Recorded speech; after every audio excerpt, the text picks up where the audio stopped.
안녕하세요. 책리님 미주입니다. 오늘 소개할 책은 절제의 행복학, 행복은 어디서든 피어난다. 유건지음 출판사 바람. 지은이 유건 스스로 치유하며 행복하게 사는 법을 배우고 가르친다. 처음엔 자기를 치료하기 위해, 나중엔 아이를 치료하기 위해 많은 의학을 배웠다. 단식, 식이요법, 카이로프랙틱, 정골요법, 에너지요법, 침뜸, 한약, 아로마 테라피 등 배우고 익히기 위해 학교 다닌 시간보다 더 많은 세월을 보냈다. 넘어진 사람을 일으켜 세우며 성공과 실패, 치유와 아픔, 행복과 불행이 다르지 않는다는 것을 배우며 산다. 지은 책으로는 절제의 성공학, 편적, 감각을 깨우는 후각 훈련 등이 있다.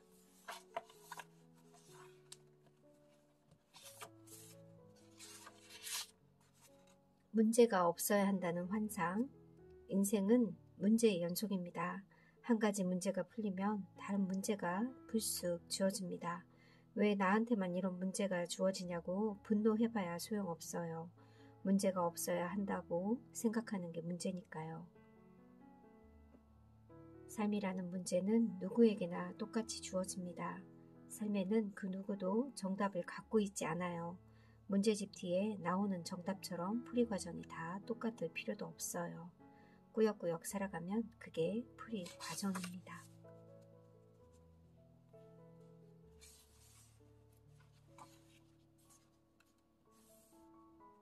삶의 낭떠러지에 떨어지는 이유, 살다 보면 천길, 낭떠러지보다 깊은 심연으로 빠질 때가 찾아올 수 있습니다. 더 떨어질 데가 없는 줄 알았던 곳에서 더 떨어지면 그 어둠의 깊이는 상상을 초월합니다. 허우적댈수록 더 깊이 빨려 들어갑니다. 그때는 가만히 계속 떨어지게 놔두세요. 어차피 파닥거려도 더 떨어지기만 합니다. 그 심연에서만 보이는 그 한 줄기 빛을 보기 위해 더 떨어질 수밖에 없다는 것을 사랑은 갖고 가는 것이다. 아무리 이름난 장인의 손길이 들어간 명품도 잘 쓰고 가꿔야 더 오래 쓰고 빛이 납니다. 사랑, 가족, 친구도 마찬가지예요. 한번 친구가 영원한 친구가 되려면 영원토록 가꿔야 합니다. 가족의 사랑도 끊임없이 닦아서 빛을 내야 합니다. 사랑은 언제나 그 자리에 있지만 닦지 않으면 오래된 청동 거울처럼 빛나지 않습니다. 누가 제일 행복할까? 매년 발표되는 건 전 세계의 행복 순위가 있어요. 그 기사가 나오면 모두들 한마디씩 해요. 우리나라가 엄청 불행한 나라라고 말이죠. 그 순위는 우리가 생각하는 그 행복의 순서가 아니에요. 행복의 조건이라고 알려진 것들을 열거하는 거죠. 행복의 조건이 다 갖춰지면 정말 우린 행복할까요? 내가 안 행복한데 세상에서 누가 제일 행복한지가 뭐가 중요해요? 행복에 1등 있고 2등 있고 하진 않아요. 행복까지 경쟁할 필요가 있나요?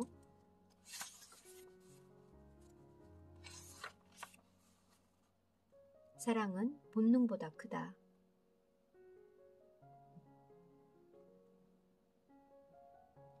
우린 보통 사랑스러운 사람만 사랑할 수 있습니다. 예쁜 짓을 해야 예쁘지는 우리들의 본능입니다. 사랑이 여기서 끝난다면 사람으로 태어난 것이 너무 아깝지 않을까요? 본능에만 충실하려면 그냥 나비나 지렁이로 태어나도 되지 않았을까요? 사랑은 본능보다 큽니다. 편견, 살피기, 장애, 인종, 남녀, 지역 등에 대한 편견이 알게 모르게 내 속에 있습니다. 드러내놓지 못했던 편견을 밖으로 꺼내서 살펴봐야 해요. 계속 마음에 담아두면 편견이 자라나요. 편견들은 그들도 우리와 같은 사람 중 하나라는 것을 잊게 만들어요. 아무 편견도 없는 사람은 없어요. 편견은 스스로 만들기도 하고 사회에서 주입되기도 합니다. 비교는 불행으로 향하는 문이다. 자기가 비교 성향이 강하지 않아도 우리는 순간순간 문화의 압박을 받아요. 한국이 비교 성향이 강하다는 것은 여러 연구에서 드러나 있죠.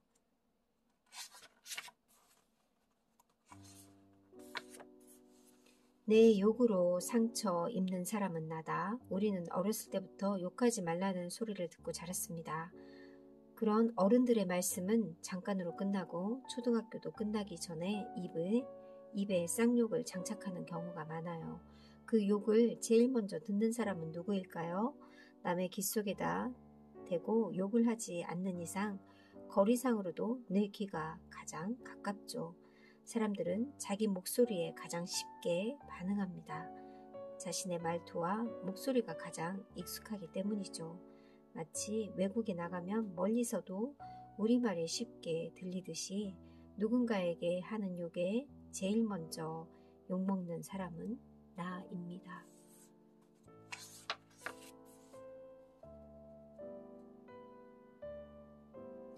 무너지는 틈에 깃든 행복. 우리는 그 말에 고개를 끄덕이다가도 당장 울어대는 인생 앞에서 무너집니다. 그 무너지는 것 속에 행복이 스며 있음을 알아차리기엔 우리는 너무 쉴 새 없이 달렸습니다. 그렇게 순간순간 우린 계속 무너졌어요. 괜찮아요. 무너지면서 단단해질 거니까 언젠가 무너지는 틈에서 행복을 볼 수 있을 테니까. 감정 들여다보기. 흠칫흠칫 놀랄 때가 있었어요. 내 안에 살고 있는 짐승들이 미쳐 날뛸까봐 말이죠. 겉으로 드러나는 것이 두려우니까요. 큰 것들은 어떻게 억누르고 살 수 있어도 쪼잔함은 어쩔 수 없이 스멀스멀 올라와요. 수많은 감정들이 저마다의 캐릭터를 갖고 살아갑니다. 마치 자기를 봐달라고 떼쓰는 아기들과 같습니다. 그 아기들을 한 번씩 들여다봐야 합니다.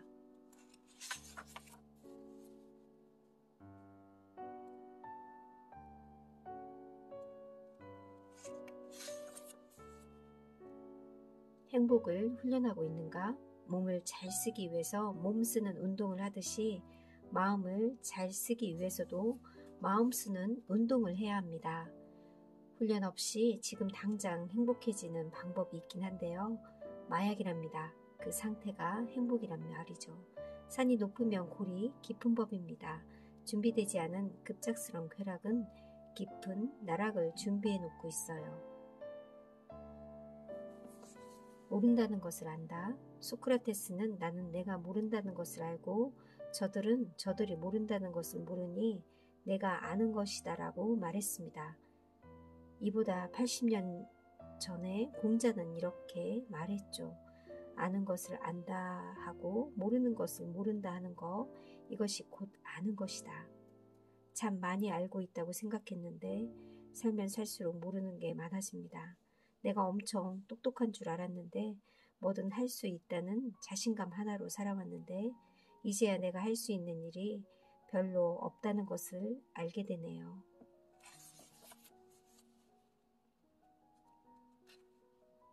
행복할 수 있다고 믿는 것이 먼저다. 행복을 꿈꾼다면 행복한 사람들과 만나세요. 행복을 향해 가려고 하면 양동이 속 개들처럼 양동이를 탈출하지 못하도록 줄줄이 잡아당길 겁니다. 행복 같은 건 없다고 헛된 꿈은 독이라고 뒤에서 소곤거릴 겁니다. 세상이 불행한 곳이라고 외치는 사람들을 멀리하세요. 나쁜 일도 시간이 지나면 시들해진다. 불행한 일이 닥쳤을 때 우리는 일시적으로 불행할 수 있어요. 시간이 지나면 그 불행은 다시 삶의 구성 요소 중 하나가 될 뿐입니다. 나쁜 일도 시간 지나면 시들해집니다.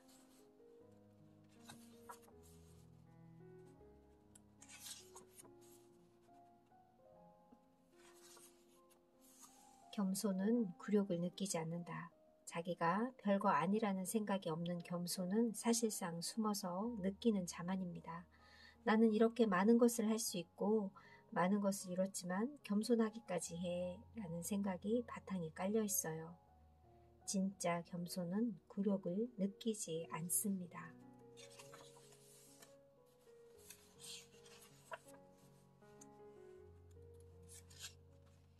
긍정과 부정의 의미. 옛날 민주화를 위한 시위가 한창일 때 정부는 청년들에게 이렇게 말했어요. 너희들은 왜 세상에 그렇게 부정적이야? 막상 그 시위를 이끄는 사람들을 만나봤더니 흥미로운 점을 발견할 수 있었어요. 이 사람들은 세상에서 둘째가라면 서러울 정도로 긍정적이거든요. 계속된 시위로 바뀌는 것은 자기 삶이 피폐해지는 것밖에 없던 현실에서도 언젠가는 바뀔 것이라는 강한 긍정으로 새로운 시위를 기획하고 동지들을 다독였어요. 자기 위치에 따라 긍정과 부정은 다른 의미로 쓰입니다. 모두들 자기가 선택한 자리에서 긍정적인 자세로 성공할 수 있어요. 긍정적인 사람은 현실적이다. 실패가 훨씬 많다는 현실을 정확하게 알아야 긍정이 생깁니다. 팩트가 언제나 옳은 것은 아니다. 이빠른 소리만 해댈 때가 있었어요. 자기 성질 못 이겨 그냥 내뱉다 놓고 누군가를 도와준다고 생각했었죠. 팩트가 항상 도움이 되는 건 아니더군요. 팩트를 핑계로 남 괴롭히는 일은 내가 하지 않아도 할 사람 많습니다. 충고를 하기 전에 듣기 좋은 말도 한두 번이라는 말이 있어요. 좋은 말도 몇 번 듣다 보면 싫어진다는 뜻이죠. 충고가 잦으면 잔소리가 됩니다. 잔소리는 하고 싶던 일도 싫게 만드는 마법 같은 힘이 있어요. 누군가에게 조언과 비판을 하는 이유는 그 사람이 좋은 방향으로 가길 바라기 때문인데 잔소리는 반대의 힘을 발휘합니다. 우리는 자기 성질에 못 이겨서 충고나 조언을 합니다. 찌꺼리면서 공감할 수 없다는 사실을 안 이후 충고하기 전에 자기 성질을 한번 뒤돌아보게 됩니다.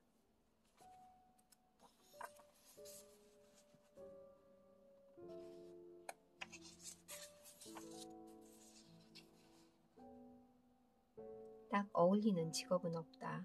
엄마가 어울린다고 골라준 직업이 내게 안 어울리면 돌아가는데 너무 오래 걸려요.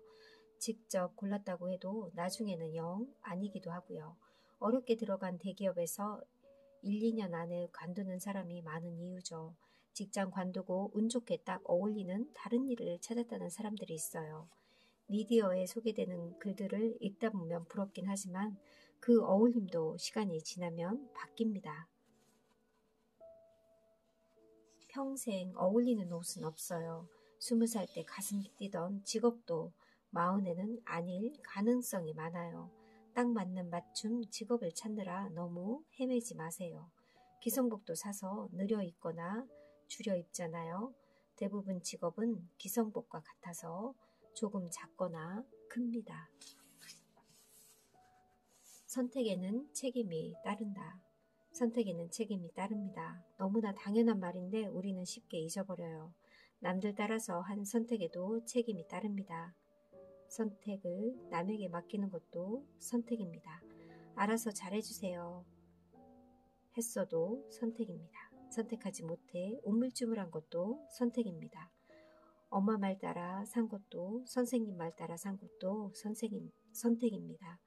유명한 사람 따라했어도 선택입니다. 이 책 따라해도 선택은 선택입니다. 선택의 길은 수십 가지가 있지만 책임은 자기가 져야 합니다.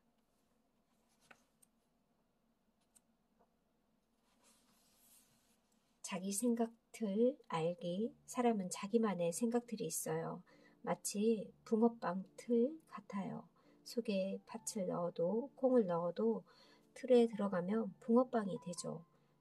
보고 듣고 생각할 때 그 틀을 사용해요. 같은 상황을 겪고도 생각 틀에 따라 붕어빵이 되기도 하고 국화빵이 되기도 해요. 삶이 계속 반복되는 이유이기도 합니다. 붕어빵 틀에 찍으면서 국화빵이 왜 안 나오냐고 소리쳐봐야 소용없어요. 자기 생각 틀을 먼저 알아야 합니다. 그래야 바꾸든가 말든가 하죠. 잘 풀리는 인생을 원한다면 인생은 잘 풀리는 것이라고 정의하기 시작했을 때부터입니다. 그때부터 어려운 일은 어려운 일대로 공부라고 생각하고 쉬운 일은 쉬운 일대로 감사하게 받는 습관이 생기기 시작했어요. 잘 풀린다고 정의해도 힘든 일은 그대로 힘들고 꼬이는 일도 계속 생깁니다. 마음이 바뀔 뿐입니다. 꼬이는 인생이라고 자꾸 정의하지 마세요. 내 마음이 그걸 믿어버려요. 정말 우리도 인생을 잘 풀고 싶죠. 잘 풀리는 인생을 원한다면 마음이라도 긍정적으로 생각하고 잘 될 거야 라고 생각하면서 주문을 걸어야 될 것 같습니다. 그 다음 소개는 내일 소개할까 합니다. 여러분들도 늘 긍정적인 생각으로 행복해지시길 바랄게요. 감사합니다.